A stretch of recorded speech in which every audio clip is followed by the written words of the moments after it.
The final has happened. On July 19, 2026, Spain beat Argentina 1-0 after extra time in the World Cup final. Ferran Torres scored in the 106th minute, denying Messi a second straight title. Messi finished with 8 goals and 4 assists, then received a runner-up medal. Across the field was Spain's Lamine Yamal. Their lives crossed once before. During a UNICEF calendar shoot in Barcelona in 2007, a young Messi held a 3-month-old Yamal. The photograph now looks like a message sent forward through football history. Now, the old photograph has an ending, but the final score does not explain the whole life. The man leaving that field was once a quiet boy in Rosario, whose body was not growing as expected.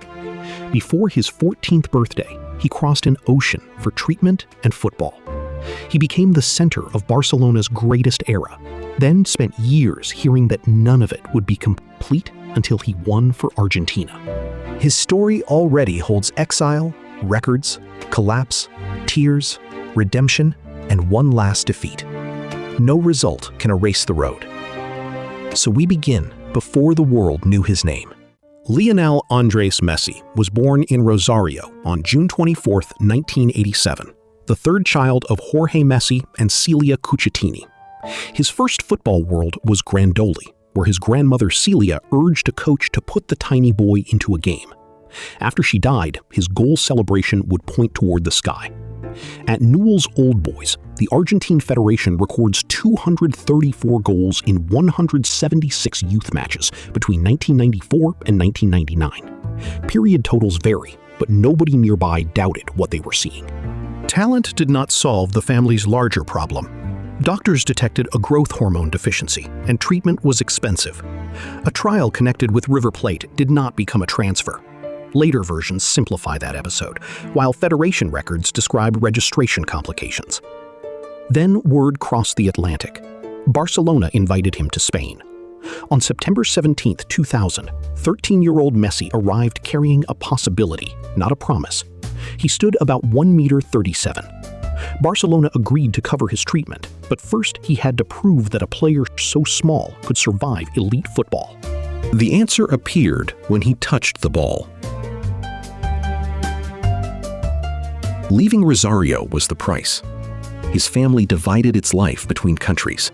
Familiar streets, friends, and Newell's vanished from his days. That tension stayed with him. Argentina was where he belonged. Barcelona was where he became himself. And football kept asking which place proved who he really was. Messi's trial persuaded Barcelona, but certainty came slowly. On December 14, 2000, Technical Secretary Carlos Rexach wrote a commitment on a paper napkin. The object became legend. The next 6 months did not.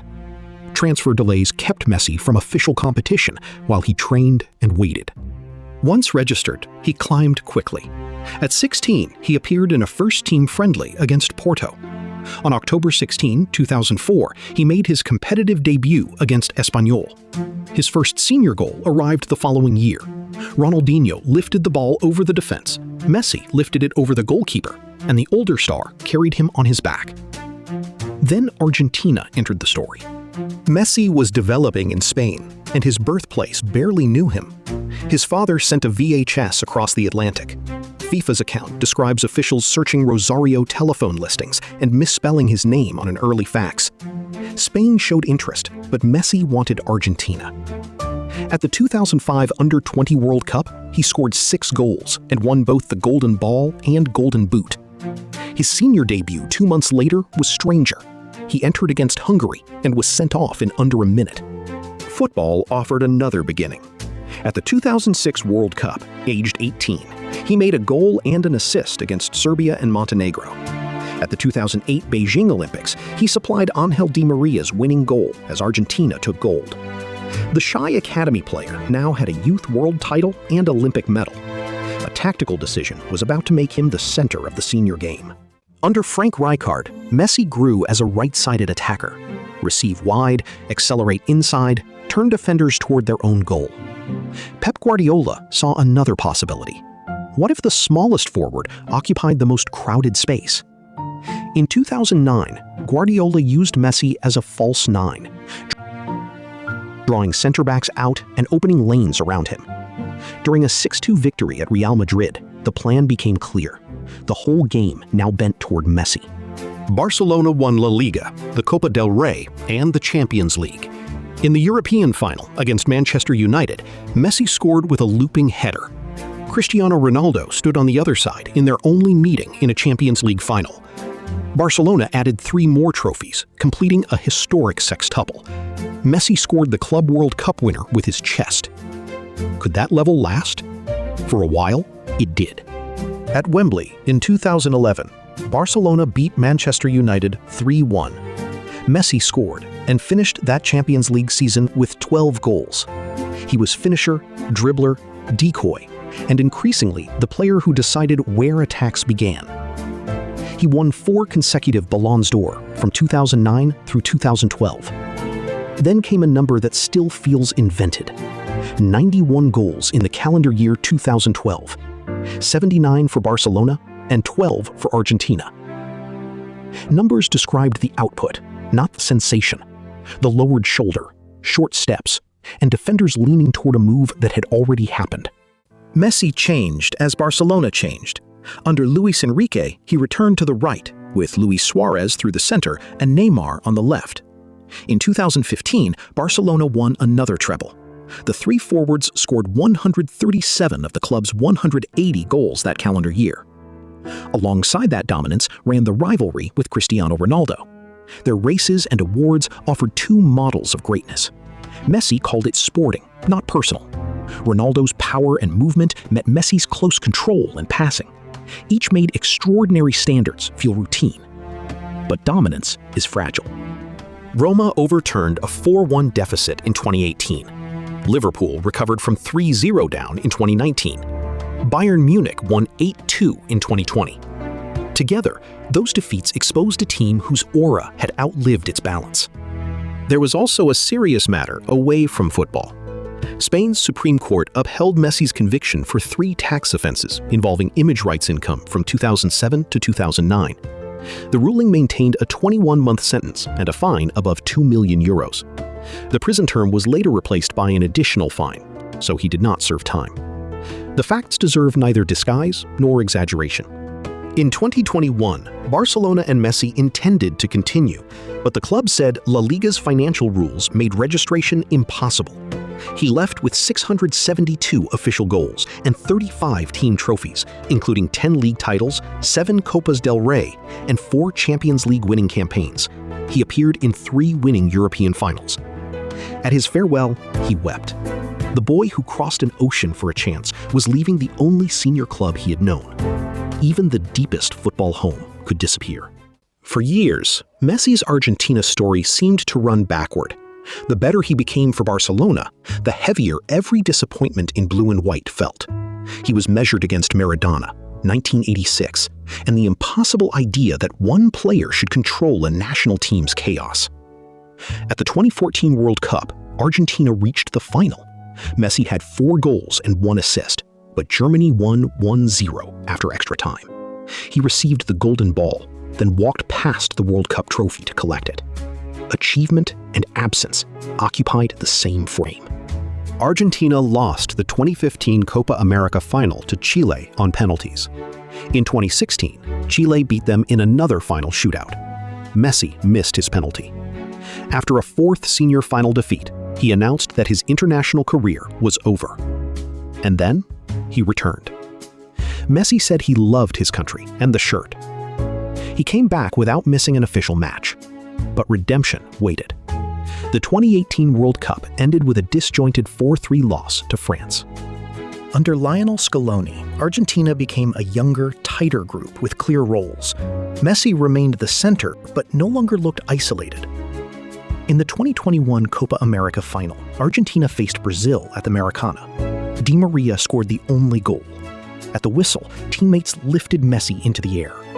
Argentina's 28-year major title drought was over. Messi finished with 4 goals and 5 assists, and finally held a senior international trophy. The victory did not erase the lost finals.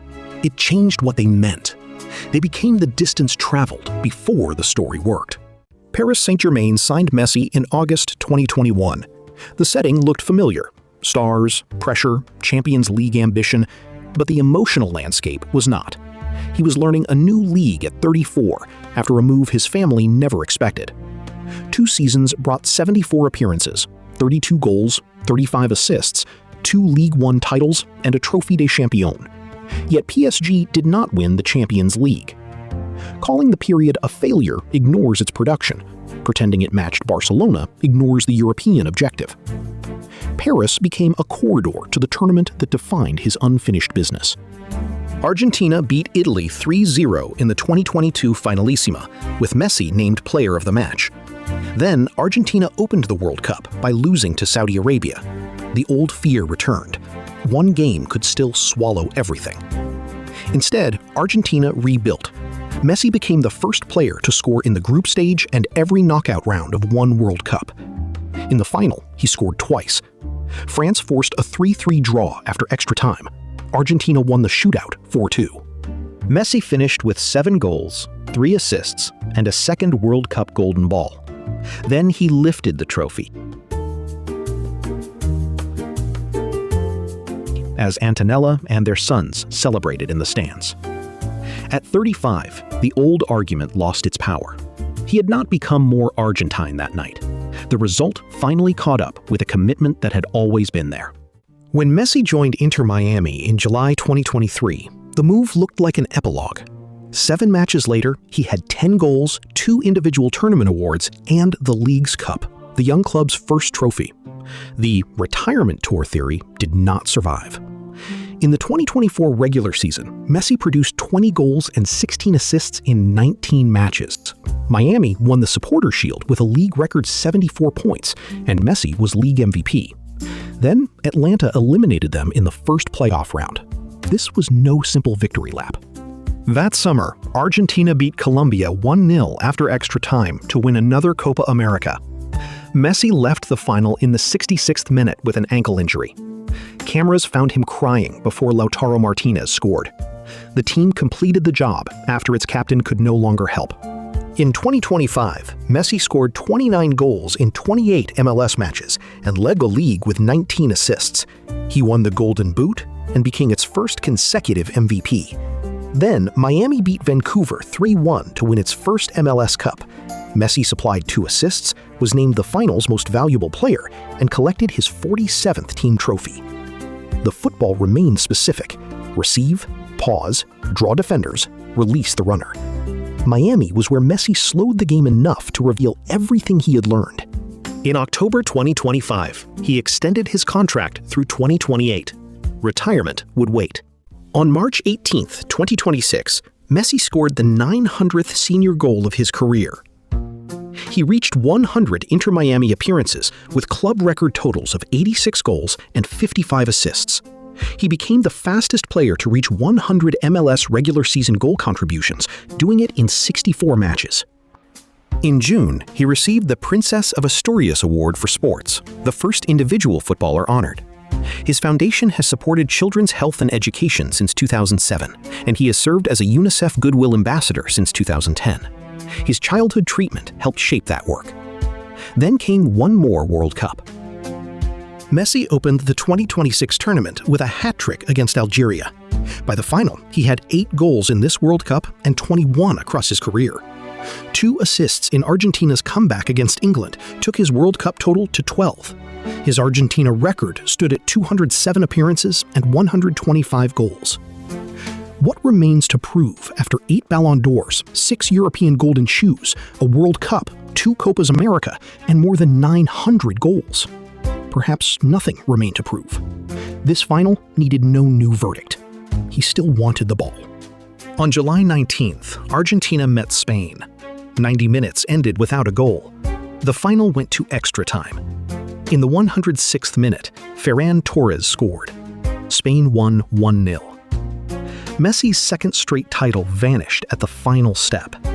At 39, he received the runner-up medal after what could be his final World Cup match. Defeat ended the tournament, not his completed story.